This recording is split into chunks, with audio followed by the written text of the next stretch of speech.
elbow. To the elbow.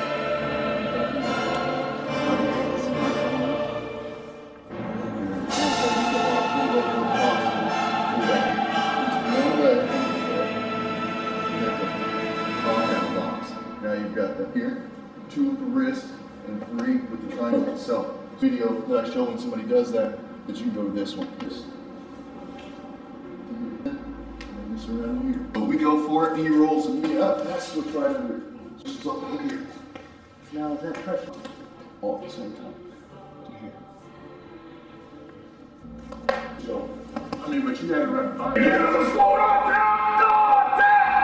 Up. Here's the unload. Nice and slow, but some people will start working them over more your size, which is going to lead us into the next series. 1. I probably use that on a daily basis. 2. Those are slick. 3. 4. Locking down again. Notice I have this controlled here, or here. I like this better. Okay, so then we go from here to here, from here to here, from here to here. Roll, I roll, and split it up, locking into place. Let's start to work this out.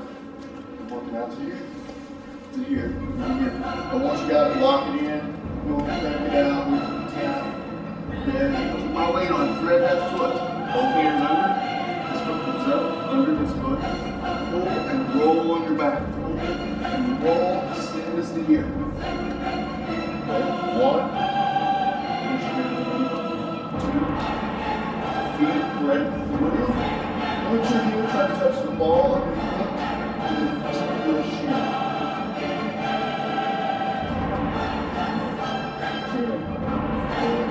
That direction. Bring that to the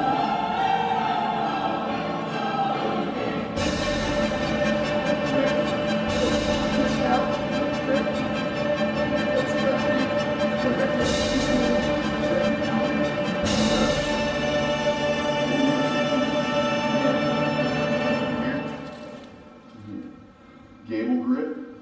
Elbows can't be out here. Elbows need to drop in by his chin and then just slightly.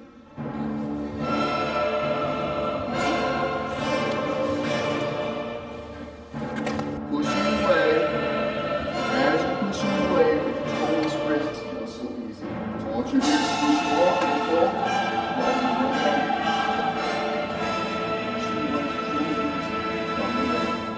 I'm using his energy to set up. See that? And look what I'm doing. Keeping my weight on him as I push this off. Turns to you. If he turns to you, you're going to go fish. I'm going to fish that. We're going to go to the lockdown. Back to what? Then back to what?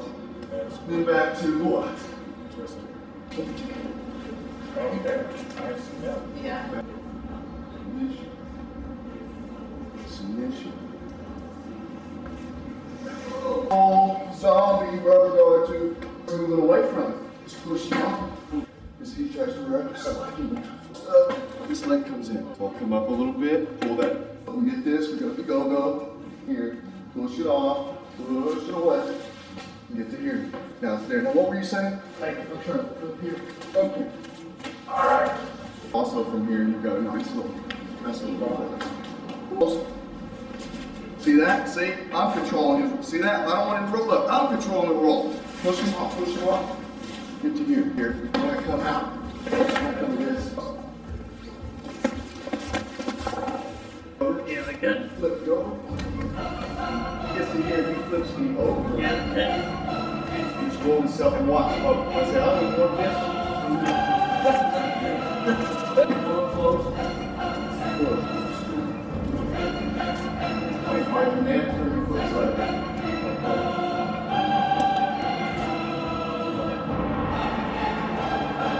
When you get to here, it's not going.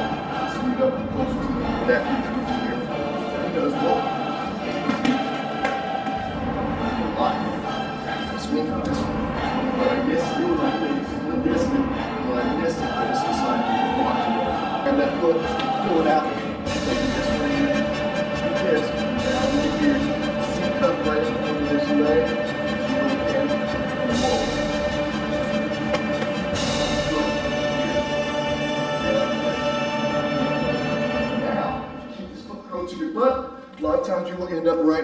submission or nothing. Right here, as you go, keep this curl to your butt. Right here, and push with the foot here. Go slow and easy. For a few times you do it. He's not going to squeeze this out. Just move on. Just getting this, getting it here. Sometimes you can get it with this one, but just getting this up to here, pushing this down to here. Best because it gives me the mount protection. It makes it really hard to mount from here. See when he starts mounting.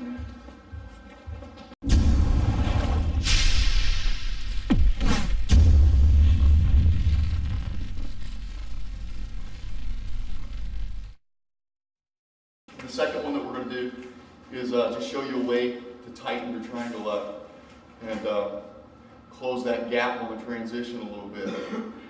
So if we start out in like a cocoon, maybe here, plumb up to here, keeping the elbow nice and attached to the knee here as I roll back and get my rubber guard, my pyramid here. Once I've got my pyramid, there's two moves here that I want to show you today. The first one is called, we've been calling this the 465. You're going to wrap your knee up here, just like normal on a rubber guard, right? Then all you have to do from this point is bring this off, gable, grip your hands together, elevate the hips, and squeeze. And he's going to tap. So, one more time, you're here, just right there, you get your knee up, heel to knee. I like to really have that nice and tight. Slide this out to here, right there. Now again, the second one that we want to do is also kind of coming off of that pyramid. And here, right, what I want to do now is I'm going to go meat hook, get in here, start digging in on the wrist, get my wrist control, kicking this out, bringing it in. Now, here's the important part that we want to show you today. As you transition, don't just pull everything off. Don't just go like that. So you can transition out of there. So what we want to do, from having this meat hook dug in here, we're going to kick that out and get your foot in. Once your foot's in, bring this to here. This comes here. Okay, nice and tight. And I'm going to show you this from another angle. But once you're here, just bring this over, down. You're going to try to line your knees up, pinching your knees together, and he taps. It doesn't matter. Traditionally, if we get to here, I need to get the arm over, pull the head down. This way, it doesn't matter. If he goes to defend that, he's going to bring it back into there. Just reach up, grab this, get it into there, attack. I'll show you from a different angle. Here, again, starting in the cocoon, I'm going to come out, plumb the head as I fall back, get my pyramid. Now I'm here, meat hook. Into here, get your wrist control. Jut that out, get to here. Now, this comes over here. This comes in nice and tight. Just bring this across and choke. Very tight, very, very tight. So again, it's not predicated on the fact that you're gonna have to pull that head down or get the arm across body, because his natural reaction is gonna be to get that arm out of there. And if that happens, we've got accounted for it. I've been playing around a lot with just getting, working to get the guy in a triangle. Yeah, and you're going for the triangle here, and he does this. Just bring it in nice and tight. There it is.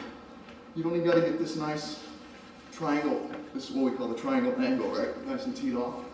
You don't have to get that. You can be squared up with him. This is very, very tight. One more time. From here. Starting here, come in, wrap it up. Your 465 is here. Okay, we go back to this. Knee hook, wrist control, jut it up, out, transition here, nice and tight. There it is. When you go to take an arm bar on a person, a lot of times, traditionally we were taught to come across side and secure with this little hook here. Bring your elbow down nice and tight. A lot of times we'll do this, help hold him in place, especially if he's got a gi on. Even if he doesn't have a gi on, hold him in place a little bit as you're coming out to catch this arm, right? So what we're gonna do is tighten this up and create a second submission within the arm bar. All right, so what we're going to do, same thing. We'll start out the same way, coming across, securing this. Coming across this way, it's really hard to get this arm out of here. Yeah, you see? So what I'm going to do, instead of coming here though, I'm going to reach up right here. From here, I'm just going to swing the leg around the head, like this. If possible, if your feet cross, if the ankle's here, that's not tight enough. Especially for you lanky guys like me. You want to shoot this heel up that way. Once you're here, you're going to leg curl and crunch your body upwards, like this. If that doesn't work, you've still got the arm there, and you can let that go if you absolutely have to. But he's probably going to tap from this alone. One more time.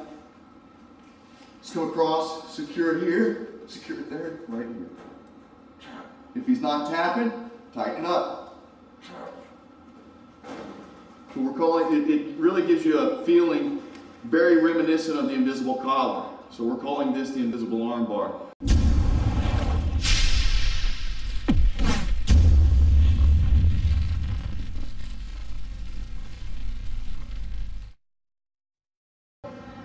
Basically what you're going to do is bring this from there to here. And once you're here, you're going to crunch your body up just like you're doing a crunch or a sit-up. Alright? And you're going to drop it. See the elbow? The more you can bend this elbow as I bend up, the more pain. And I'm trying to lighten this up actually as I do it so I can show you. You feel it getting so far and then I lighten up. So, but if I do it tightly, notice it doesn't take a lot of muscle. What I'm going to do is tighten everything up, tighten it all up, and then I'm going to crunch and drop this elbow in. And there's a tap. Get to here, if he does that, you can actually, you're going to learn to do it for him. We call it the Kung Fu move to the Gogo Block, which is actually on the schedule for today. You're going to do this. Ooh. If you don't like that, no. Okay. And if you don't like that one, you can come here. Ooh. So we're invisible collar. We let off the invisible collar, go back to chilled up, and we're going to work this Kung Fu move here. To the Gogo Block. Once you're there, just elevate the hips a little bit. If he does happen to tuck the chin, or protect his chin, just grab it there and crank it anyway, and you'll get a neck crank. You know, we started in our mission control. Shut him off. We got to New York. We went to Chill Dog. Here. Then we went to Invisible Collar. Here. So say that we get here and it doesn't work for some reason, but we decide not to go there for some reason. We're here at Chill Dog. And we want to move on. We're going to move on now to the Gogo Blocker. So from here, you want to really, if your arm is up here, midway in your leg, you're going to have problems with this.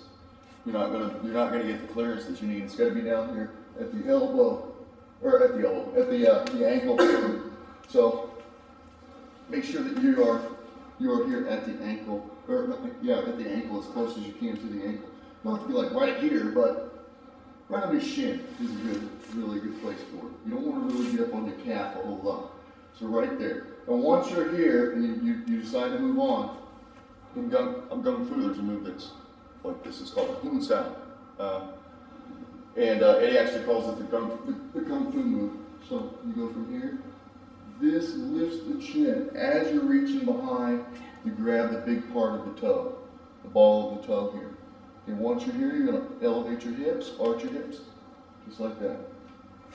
Okay. Again, if he still doesn't, or if he tucks the chin in, he gets the chin tucked in, that's okay, because you still crank the head. All right. If he doesn't get the chin in, and you get the go-go to here with the choke, you can, again, like I said, if you come low to clear the elbow, you can come here. All right. So what I want to do is get his head down. I want to bring his head down and get this leg up to here. Now, notice that I'm not gripping like this, okay, with my hand in my hand. If I do that and he turtles up real hard, he's going to bust right out of that. But if I do this, and just relax and bring him, and notice the elbow's not out here. The elbow needs to be in, like this. I can either bring the foot here, or I can put it on his hip, so I can move my hips that way. All right. This is if I do this though, he can literally pick my whole body up before this will break down. It's much, much stronger, so we want to try to use that. So this is your mission control, your base of operations. The first thing that I want to try to do from here is to get his hand to the mat. Which hand? The same hand, the hand close to this knee that's around his shoulder. I want to get that hand to the mat. I have two ways. One is Eddie's way, that's called the zombie. We're going to come in through the bottom, under the elbow, and your hand comes up. Call it the zombie because it looks like a hand coming out of the grave. You know? Then it comes around the knee to here. And pull him in, nice and tight. Elbow not out. You want it in. You want everything nice and confined. And it takes very little muscle if you keep him nice and tight. What to do when you're attempting this pentagram choke and the guy brings his arm back. We've had this happen a couple times, and this is just a way we found a really simple way to deal with it. In fact, I even like it. I almost wish the guy would bring his arm back because I actually like it a little better than the pentagram. We'll quickly hit the pentagram for anybody that may not be familiar with it. If you're not familiar with it, they've got a really good breakdown of it at Submissions 101 on YouTube. You should have checked that out. Lots of good stuff over there. We're coming in here. We've got this guy. We've got this guy's wrist, and we're working for this choke. All right. I want to hold his hip down a little bit. It helps work my hips up as I come here. You want this as close to his throat as all possible. Now simultaneously, as I'm bringing this hand, the left hand behind his head, I'm going to bring the right leg over his shoulder, lock him out. I want to try to reach around to the knee as I also push the head down. And what a lot of people miss is you really want to curl your feet in tight and pinch your knees as you're pushing down. You got to do leg curls. Curl them in real good. Just the leg curl alone will tap the guy. So one more time, really quickly. We're here, we reach in, grab him, push him down, and get to here, lock him out. But what happens is I'm coming over his shoulder here. So I'm coming, got the wrist, holding this down, and I'm coming over the shoulder here to get this. And again, we squeeze it all in, reach to the knee, and push the head down. You got it. But what happens sometimes is you're going for this, and the guy brings his arm back, or he brings the elbow back, and now you can't get the leg over the shoulder. We've got a really beautiful submission for that. Again, starting out the same way because we're initiating this going for the pentagram choke. So we're doing the same sort of thing. We're coming to here. We're going for this, but he stuck the elbow back here. So what I'm going to do is abandon this and just bring this hand, slide it right under my ankle as I bring this to here. And just push it in. That's a lot of pain. One more time. Just turn this way a little bit this time. Here, with the wrist, the head, foot on the hip, push him down. Get your leg here, and he pulls the arm back. When he pulls the arm back, you're still working behind the head here, but once you get behind the head, you're going to bring it in under, right over. Now you can just take both hands or one hand, push him away, or both hands and push him away. It's very effective. Thank you.